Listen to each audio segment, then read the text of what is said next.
प्रिय विद्यार्थियों नमस्कार। आप देख रहे हैं लक्ष्यकार सर हिंदी वाले यूट्यूब हिंदी शिक्षण चैनल और मैं हूं श्रवण कुमार लक्ष्यकार। आइए आज अपन देखते हैं हिंदी साहित्य कक्षा 12 और कक्षा 12 का जो दूसरा पाठ है पाठ्यपुस्तक अंतरा और उसका दूसरा पाठ जो सूर्यकांत त्रिपाठी निराला के नाम से है। निराला जी को वैसे आप सभी जानते हैं, बहुत ही उन्मुक्त और छायावादी कवि रहे हैं सूर्यकांत त्रिपाठी निराला। जैसा कि आप लोगों को जानते हैं कि प्रमुख छायावादी कवि, छायावाद के 4 स्तंभ हैं। छायावाद के कितने स्तंभ हैं? 4 स्तंभ हैं। छायावाद के प्रणेता जयशंकर प्रसाद। छायावाद के प्रणेता कौन? जयशंकर प्रसाद। प्रणेता का मतलब जिन्होंने छायावाद की शुरुआत की। तो छायावाद के प्रणेता जयशंकर प्रसाद और उनके साथी उसके बाद में सूर्यकांत त्रिपाठी निराला, सुमित्रा नंदन पंत और महादेवी वर्मा। तो ये 4 छायावाद के प्रमुख स्तंभ माने जाते हैं। यानी इन चारों में से किसी का नाम आ जाए आपको छायावाद याद आ जाना चाहिए। आइए इनका काव्य अपन देखें। इससे पूर्व सूर्यकांत त्रिपाठी निराला का जीवन परिचय अपन देखते हैं। सूर्यकांत त्रिपाठी निराला इनका जीवन परिचय अपन देखें तो इनका जन्म बसंत पंचमी के दिन हुआ था। कब हुआ था? बसंत पंचमी के दिन हुआ था 21 फरवरी 1896। 21 फरवरी 1896। और जन्म स्थान ग्राम महिषादल। ग्राम का क्या नाम है? महिषादल। और महिषादल ये मेदिनीपुर जिले में आया हुआ है और पश्चिमी बंगाल, वर्तमान में अपन पश्चिमी बंगाल कहते हैं ना, ये बंगाल जिसे कहते हैं, तो वहाँ पर इनका जन्म हुआ था। और मूल रूप से ये उन्नाव जिले के थे, उत्तर प्रदेश के। मूल नाम इनका सूर्य कुमार। इनका बचपन का नाम क्या था? सूर्य कुमार।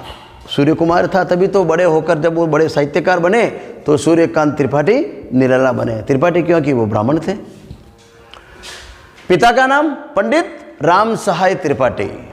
पंडित थे, ये ब्राह्मण थे और ब्राह्मणों को ही पहले शिक्षा का विशेष शिक्षा के अंदर विशेष स्थान प्राप्त होता था। शिक्षा का अधिकार इनको था। ये शिक्षा दीक्षा इनको मिलती थी, आम आदमी को शिक्षा नहीं मिलती थी। तो पंडित राम सहाय त्रिपाठी, इनकी पत्नी का नाम था मनोरमा। पत्नी का नाम था मनोरमा। और इन्होंने जीवन में बहुत सारा संघर्ष किया। इनके जीवन में इनकी जीवन की जो मूल चीज़ है, जब भी सूर्यकांत त्रिपाठी निराला को अपन पढ़े, निराला जब भी आए तो दिमाग में ये रखना है कि वो निराला जी का जीवन कैसा था। देखिए किसी भी साहित्यिक रचना जो होती है, कोई भी रचना होती है, रचना जब कार जो होता है लिखता है, वो कैसा लिखेगा? जैसा उसका मन में आएगा, जैसा वो देखेगा, जैसा वो सोचेगा। भाई जैसा वो देखेगा तभी तो वो लिखेगा, जैसा वो सोचेगा तभी तो वो लिखेगा। तो सूर्यकांत त्रिपाठी की जो निराला जी को जो जीवन था वो बड़ा ही संघर्षपूर्ण जीवन था। संघर्षपूर्ण जीवन में जैसे ही इनका जन्म हुआ, बहुत छोटी अवस्था के अंदर बाल्यकाल में इसकी माता का देहांत हो गया। अब आप देखिए, माता का देहांत हो जाता है जब छोटी उम्र में, तो बच्चे की क्या स्थिति होती है? बहुत विषम परिस्थितियां हो जाती है। तो बचपन में माता का देहांत हो गया। थोड़े बड़े हुए, युवावस्था, आप जैसे कि उम्र रही होगी या उससे भी छोटे रहे होंगे, 8-10 साल के रहे होंगे, पिताजी की देहांत हो जाती है, पिताजी की मृत्यु हो जाती है। और जब पिताजी की मृत्यु हो गई, माता पहले चली गई, तो कोई किसी का है क्या इस ज़माने में? इस ज़माने में कोई किसी का नहीं है। आजकल तो खूब सारे रोजगार है, खूब सारे साधन है, सरकार ये बीपीएल कार्ड, अनाथालय संबंधी हैं या पालनहार योजना। उस समय कोई योजनाएं नहीं थी। आपके पास हो तो खाओ, नहीं तो बैठे रहो। तो माता पिता की देहांत के बाद में उनकी और ज़्यादा समस्या हो गई। बाद में जब उनकी शादी हुई, जैसे तैसे करके, अनाथ की पहली बात तो शादी बड़ी मुश्किल से होती है, जैसे तैसे उनकी शादी हुई। किससे? मनोरमा से शादी हुई।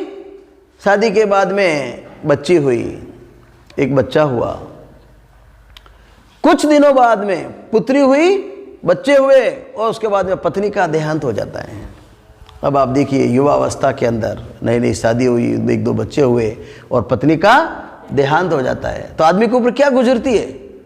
गरीबी, माता नहीं, पिता नहीं, रोजगार नहीं, और फिर ये पत्नी पत्नी चली गई और बिटिया अपने गोदी में छोड़ के चली गई कि लो सही हमारा जॉब है। आप और ज़्यादा तकलीफ और ज़्यादा परेशानियाँ।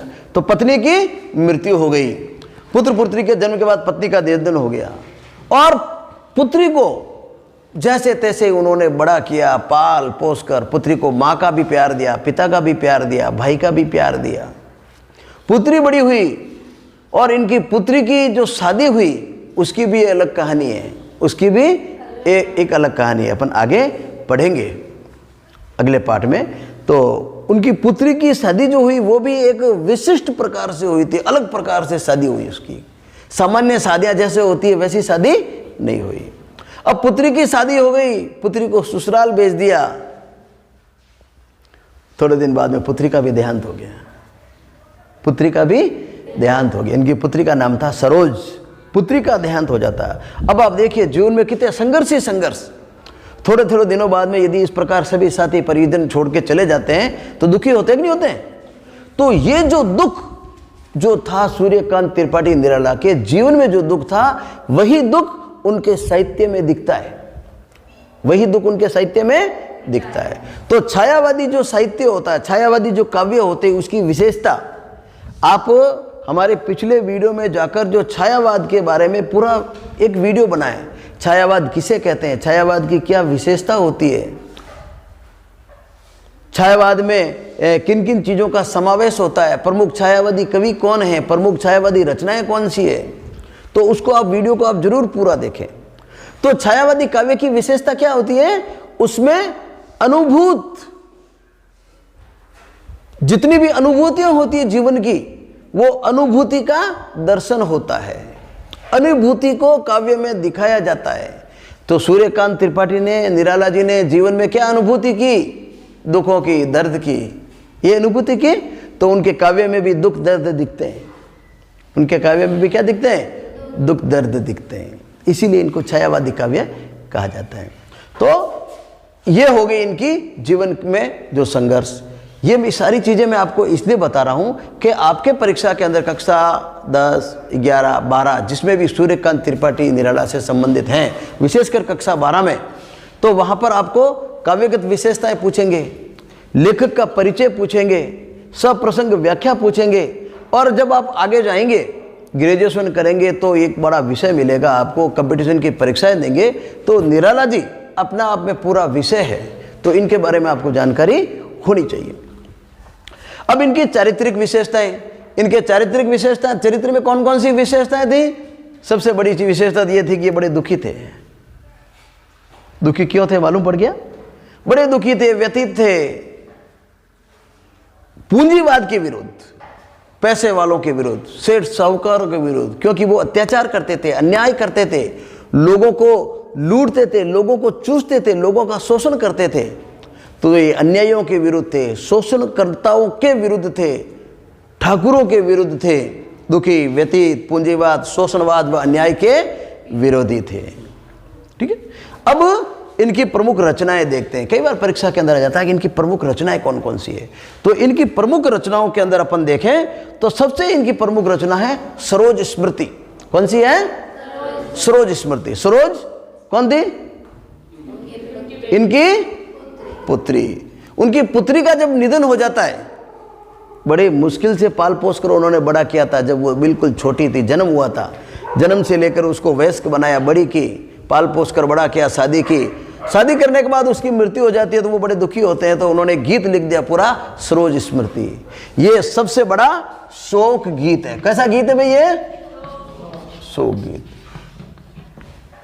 उसकी याद में लिखा गया था शोक गीत, और हिंदी साहित्य में सबसे लंबा है, सबसे लंबा शोक गीत है।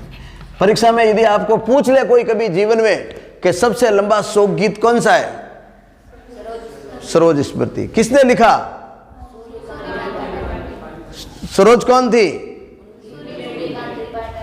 ठीक है। तो ये सबसे लंबा शोक गीत। तो इनकी रचना है सरोज स्मृति, कुकुर मित्ता, राम की शक्ति पूजा। ये पहले बारी का कोर्स चेंज हो गया है। राम की शक्ति पूजा पहले कविता थी, ये बहुत अच्छी कविता है। अनामिका, तुलसीदास, परिमल, अपरा, नए पत्ते, गीतिका, ये तीनों काव्य संग्रह है। क्या उनसे क्या है भाई? ये काव्य संग्रह, ये कविताएं। तो ये सारा का सारा जो चीजें हैं, ये प्रमुख रचनाएं आपको मौखिक और कंठस्थ याद होने चाहिए। ये बार बार आपको जीवन में पूछी जाएगी, परीक्षा में आएगी और आपको 100% लिखना पड़ेगा। ठीक है, तो अभी से आप इनको तैयार कर लें। इसके बाद में इनके साहित्यिक विशेषताएं, इनके साहित्य की विशेषताएं क्या क्या है? तो सबसे बड़ी इनके साहित्य की विशेषता तो ये है कि ये छायावादी साहित्यकार हैं। ये कैसे हैं भाई? ये छायावादी साहित्यकार है। इनका साहित्य छायावादी है। इनके साहित्य की जो भाषा है तत्सम युक्त खड़ी बोली है, तत्सम युक्त खड़ी बोली। ठीक है, छंद मुक्त काव्य के प्रवर्तक हैं। छंद मुक्त, छंद मुक्त आप लोगों ने कक्षा 11th में पढ़े होंगे। छंद किसे कहते हैं? छंद के अंदर गण होते हैं, शब्दों, वर्णों, मात्राओं की गणना होती है और उसके आधार पर उनको एक सिस्टम में ढाला जाता है, तब वो छंद बनता है। छंद का मतलब दोहा, सोरठा, चौपाई, कुंडली, तो उसको बनाने का एक निश्चित नियम होता है।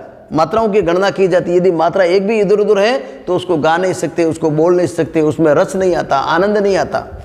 तो वो छंद, पर इन्होंने जो काव्य लिखा छंद मुक्त, यानी इनके काव्य में छंद की जो बंदिश है वो समाप्त है। अपने तरीके से इन्होंने नई तरीका इजाद किया। तो छंद मुक्त काव्य के प्रवर्तक। आगे परीक्षाओं में आप जाएंगे, कंपटीशन की परीक्षा देंगे, तो छंद मुक्त काव्य के प्रवर्तक कौन थे? छायावाद के प्रवर्तक कौन थे? छायावाद के प्रवर्तक जयशंकर प्रसाद। कौन? छायावाद के प्रवर्तक जयशंकर प्रसाद। और ये रहस्यवाद, ये छंद मुक्त काव्य के प्रवर्तक सूर्यकांत त्रिपाठी निराला। दलितों, शोषितों के प्रति संवेदनशीलता का काव्य इन्होंने लिखा। ये इनके काव्य की विशेषता थी। तो ये कुछ मोटे रूप से एक इनका जीवन परिचय है। जीवन परिचय और साहित्यिक परिचय कई बार आपके 4 नंबर का प्रश्न आ जाता है। तो आप इस चीज़ को तैयार करें, आप लिखें, देखें, और इससे संबंधित कुछ प्रश्न है वो दिए जा रहे हैं, आप इसको तैयार करें। आप सभी का बहुत बहुत धन्यवाद। लिख लीजिए फटाफट, फिर आगे करते हैं अपन।